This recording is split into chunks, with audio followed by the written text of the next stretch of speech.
I wasn't supposed to be working that Saturday. I only said yes because it was quiet, the kind of shift where time doesn't fight you, it just drifts. The station was my usual space to disappear into, a half-lit corner table in the back of the bookstore cafe, where I made cappuccinos for people who rarely looked up from their phones. She wasn't supposed to be here either. I first noticed her because she was the only one looking at the room, not at a screen, not at a menu, just observing. Mid-40s, hair tied loosely like she hadn't decided whether she'd stay or leave. No makeup-heavy effort. But the way she kept her coat on, fingers lightly holding the handle of her bag, it felt like intention. Like she wasn't here to relax. She was here to confirm something. And she was staring at me first. Not intensely, more like she was trying to reconcile a memory. I didn't react at first. Just finished steaming the milk for an order and pretended I didn't notice. But when I placed the drink at the counter and looked up again, she was still watching. Not smiling. Not embarrassed. Like she was studying the sky before deciding if it would rain. She approached the counter the moment I looked away, like she didn't want me to prepare for it. "Just black coffee," she said. Her voice, low, unhurried, sounded like someone used to being listened to properly. Not the kind people talk over. I nodded, typed it into the register. My hands moved out of habit. But I was suddenly hyper-aware of every small movement. The way I wiped my palms on the apron. The way my gaze flickered to her hands before meeting her eyes. "This the only branch you work at?" she asked casually. Nobody asks that. It sounded almost accusatory. But her expression wasn't. If anything, it held a strange softness. Like she already knew the answer, and just wanted to hear me say it. "Most days, yeah." She nodded slowly. Looked at the wall, as if searching for the rest of her sentence, but it never arrived. She sat near the window. Jacket stayed on. Coffee untouched for a full minute. Eyes on the street, not drinking, not checking her phone, not reading. Just, waiting. That's when I finally remembered. She'd come here 2 weeks ago. Ordered the same thing. Black coffee. Sat in the exact same seat. I remember because she never once looked at her drink, just out the window, as if expecting to recognize someone's car. She came for someone who wasn't me. But she had just made eye contact like it was. A notification buzzed in my apron pocket. I usually ignore messages during shift. But something made me look. It was my girlfriend. "I'm outside. Don't freak out. Thought I'd surprise you." I glanced at the woman by the window, still waiting. Hands folded over the cup lid. Still watching the street. And I felt something extremely off begin forming, because she wasn't waiting for me. But for some reason, it suddenly felt like whatever she was about to see, was going to involve me. And I wasn't sure if I wanted to stop it. She wasn't looking for me. That thought should have made it easy to step back. Stay out of it. Serve coffee and let the scene play out like background ambience. But the moment my girlfriend's message landed, "I'm outside. Don't freak out." I looked instinctively toward the window. Not to look for her, but to check the woman's reaction. She hadn't seen the message. She just kept scanning the street like she was measuring every passing car by sound alone. One hand curled around the coffee lid now. Unmoved. Still waiting. My girlfriend texted again. 2 minutes. Parking's crazy, lol. I slid my phone back into my apron. Something that felt like wrongness pressed behind my ribs. Because I suddenly knew, whoever that woman was waiting for, it wasn't coming in 2 minutes. I moved without deciding to, picked up a cleaning rag, pretended to wipe the table closest to hers. She spoke first. "Your girlfriend?" Her eyes were still on the window. I stilled. Didn't answer. She turned her head, not fully, just enough. You looked at your phone like someone was about to change the room. Not accusing. Just sharply, perceptive. Too precise to ignore. Yeah, I admitted. She's on her way. A small exhale, not disappointment. More like confirmation. She finally took a sip of her coffee. Then, I came here last week. Same time. A pause. She didn't look at me. He wasn't here either. It wasn't a confession. More like stating a weather condition. But it landed like one. He. Not someone. Not a friend. Just he. I nodded, quietly. No idea why. Maybe to say, I get it more than I should. Then, unintentionally, I asked the wrong thing. Are you waiting for him again? She finally looked at me fully. No, she said, tone almost serene. I'm waiting to see if I was wrong about him. The air between us changed. Heavy, but not loud. I understood, without details, that this woman had already lost something. And was not yet ready to admit it. A car door slammed outside. Light footsteps. Familiar voice laughing to someone on the phone. My girlfriend. Seconds away. The woman heard it too. She didn't turn. Just, gently, adjusted her hand on the coffee cup. Composed. As if she had trained herself for this. Then she said the one thing she shouldn't have. You remind me of him. When he was still reachable. Something in my chest reacted, not flattered, not curious, seen. Not as a boyfriend. Not as a barista. Just, seen. In a way that was too adult. Too specific. Before I could respond, she did something small.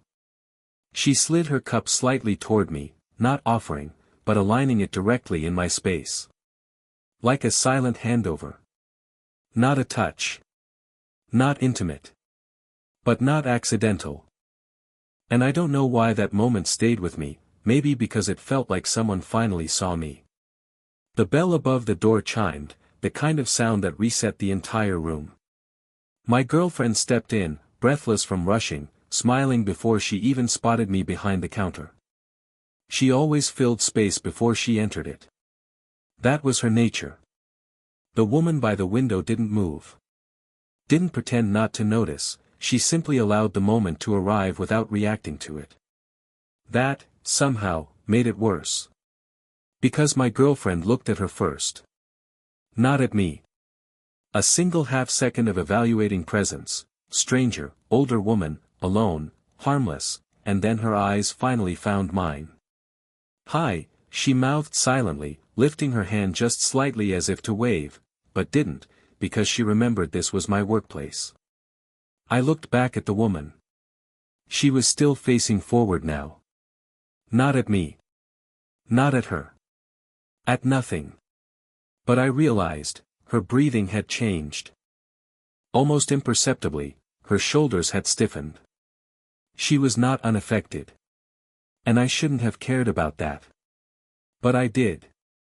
My girlfriend came to the counter, smiling in that familiar way, already reaching for my hand over the register. I pulled back naturally, like I always do on shift. But I realized with a jolt, this time, I didn't want her hand to reach mine, even if we weren't in public. Something dark flickered in me. Not anger. Not shame. Something like unwillingness. She started talking, I honestly don't remember the words. Something about traffic. Something about surprising me. She leaned in to whisper something close to my ear, playful, distracting. But behind her, in the reflection of the glass, I saw the woman finally turning her cup slightly away from her. Like she had quietly decided she was done waiting. She rose slowly. My heart moved faster than logic. She didn't leave. She walked deliberately, not toward the exit, but toward the return station near the counter, where customers were supposed to leave used cups. Her path passed so close behind my girlfriend that fabric brushed fabric. She didn't say a word. But as she placed her cup on the tray, she looked at me. Only me. And held my gaze long enough to feel like a risk. A question. A pause that nearly clicked into confession. Then, she broke it first. "Thank you," she said quietly. "Not to my girlfriend. To me. Only to me. And not for the coffee." And I, like an idiot, whispered back, "Will you be here next week?" My girlfriend didn't hear it. But the woman definitely did. Her expression shifted. Not surprised. Not pleased. Something far more dangerous. Recognition. But instead of answering, she simply breathed in, like holding words she knew she shouldn't say, and left. The bell rang again. The air after her was colder. My girlfriend was still talking beside me. And all I could think was, if she had stayed 2 seconds longer, I don't know what I might have said. Or done. It was after closing. Lights dimmed. Chairs flipped onto tables. I was wiping the counters slowly, not for cleanliness but for time. My girlfriend had already left, she had somewhere to be. She kissed my cheek on the way out. I didn't feel much. I waited 5 minutes. Then 10. I don't know for what. At 12 minutes, I saw her. She wasn't outside the glass. She was inside. Back by the end of the hallway. All the way past the restroom sign, the place customers never go unless they're lost. She wasn't lost. She was waiting. She must have come back. The way she stood, one hand loosely around the strap of her bag, posture relaxed but entirely alert, it felt like she had rehearsed this moment twice before deciding to stay. I didn't call out to her. I walked over the way one walks toward a confession booth, even if I was the one meant to receive, not give. We stopped with a polite, almost formal distance between us. Just beyond reach. Just within consequence. She spoke first. Quiet. "I didn't like how she looked at you." The words were frank. No jealousy. Just clarity. I swallowed. Didn't trust my voice. "She looks at me like I belong to her," I finally said. "Even when it doesn't feel true." A silence that wasn't comfortable, but wasn't hostile. A silence where both people are too awake to pretend. Her eyes briefly closed, like that sentence hurt more than she expected. "You asked if I'd be here next week," she said. She didn't ask why. She didn't need to. I nodded once. Slow. Regretting it the second I did. "That wasn't meant for me to hear," she added. "It was," I said before I could lie. That changed the air. Something in her restraint almost cracked. She looked away, not to withdraw, but because she needed to think without me inside the thought. A long stretch of silence. Then, softly, like touching an old bruise, he used to forget I was in the room. Even when I was right beside him. Not informative. Personal. The kind of sentence no one ever means to say until they are too tired to hold it. I didn't respond. Not because I didn't know what to say. But because I knew too well what she meant. She noticed. Her eyes finally met mine again, unguarded. Not inviting. Not restrained. Seeing me and letting me see her back. Footsteps approached from the kitchen, a coworker coming to ask about trash disposal. We both heard it. We both didn't move. The footsteps got closer. Too close. She leaned in, barely, a distance that wouldn't look like anything if someone walked in right now, but meant everything because they might. "Do you want me to leave?" she whispered. It wasn't a question about the cafe. And I didn't answer. She didn't come the next day. Or the one after. I kept pretending I wasn't noticing. But I adjusted everything as if she might walk in at any second. Cleared the window seat before opening. Slowed down steaming milk when a coat caught in my peripheral vision. Checked the reflection in every glass surface far too often. I hated how quietly I wanted her to return. It was only on the fourth day that something appeared, not her, an envelope. Folded under the salt shaker of her usual seat. No name on it. Just, left there. Like she hadn't meant to give it to me directly. Like she was testing whether I was looking for it. I didn't open it immediately. I waited until closing, not because I feared what was inside, but because I wasn't ready for what it could change. Small handwriting. Measured. Not rushed. I should not be here again. Not because of you, but because I know what I look like when I start waiting for someone again. He had a child. I pretended I was fine with that. I wasn't. I don't want you to mistake my quiet for approval. I hope you never learn to disappear the way I did. No signature. Just that. She didn't say don't contact me. She didn't say goodbye. She explained why she shouldn't stay, but never said she wouldn't. Which was worse? I drafted 3 responses that night. All unsent. Are you okay? Come tomorrow. Why did it feel like you were waiting for me instead of him? Deleted all of them. I didn't feel heartbroken. I felt paused. Like life forgot to finish the sentence. The next week, nothing. The week after, still nothing. I tried to reset back to normal. Force neutral. Just work. Just coffee. Just transactions and names on cups. It was going okay. Until I saw him. Different man. Late 40s. Self-assured in the way men get when they've disappointed too many people and stopped fearing consequence.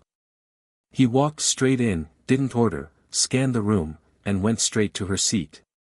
He looked annoyed. Not devastated. Not lost.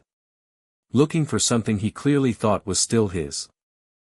That was the moment something inside me shifted. Not jealousy, not exactly. More like, oh. She wasn't imagining it. He stayed 2 minutes. Left. Didn't even glance at me. But something colder stayed in the air he left behind. Like she had not been paranoid. She had been preyed upon. That night, for the first time, I typed a message all the way through, if you come back, I'll be here. I didn't send it. Just left the cursor blinking. Like I was waiting for her to press it for me. It was raining, but not enough to matter, one of those light, hesitant drizzles that don't soak you, just remind you that the sky is thinking. I wasn't working. I don't know why I went to the cafe anyway. Habit. Or hope disguised as aimlessness. She was there. Standing outside, not inside, by the side of the building, under the narrow awning where deliveries usually happen. Not waiting for a table. Not passing by. Waiting to not be seen. Her hair was damp. No umbrella. Jacket sleeves slightly darkened from the water. I didn't approach right away. She saw me first. Didn't smile. But visibly, relieved. Not that I came. That I wasn't, surprised. Like she had prepared herself for rejection before she even turned around. We didn't speak for several seconds. No greetings. No apologies. No are you okays. Just that charged stillness where both people know this doesn't get to happen twice. Finally, she broke it. I'm not here to start anything. I nodded once. I'm not here to imagine anything. Her eyes softened, almost imperceptibly. She believed me. Or needed to. Silence. The kind that could turn either into goodbye or confession. She looked down, then out at the street. Her voice was quiet. He wasn't cruel. That's what made it worse. He stayed close enough to feel like a possibility. But never close enough to feel like I could speak. I didn't interrupt. She wasn't telling a story. She was explaining a wound, without asking to be fixed. And I kept thinking, her throat tightened, not emotional, restrained. Maybe recognition counts as love. Maybe proximity is enough. Her fingers gripped the strap of her bag slightly. Like she needed to hold on to something. And then I saw you look at her the way I used to look at him. Not jealousy. Just fact. And I didn't want you to become me. It landed like something irreversible. Not romantic. Protective. She wasn't warning me away from her. She was warning me away from disappearing. I stepped closer, not to touch her. Just to remove the option of pretending I hadn't heard her fully. I don't look at her the way I look at you. She looked up. Not startled. Just, steady. Like she already knew, but had hoped I would fail to say it. And how is that? She asked softly. I should have looked away. I didn't. Like there's still time to answer. A long silence. Not tense. Just final. She exhaled slowly, a release of something she'd clearly carried for too long. Then, nothing dramatic. She simply reached out, fingers barely brushing my sleeve, and said, almost like a surrender, not a confession, okay. Not a yes. Not a promise. Just permission to exist in this moment, together. We never called it anything. We never made a decision, or confessed, or promised.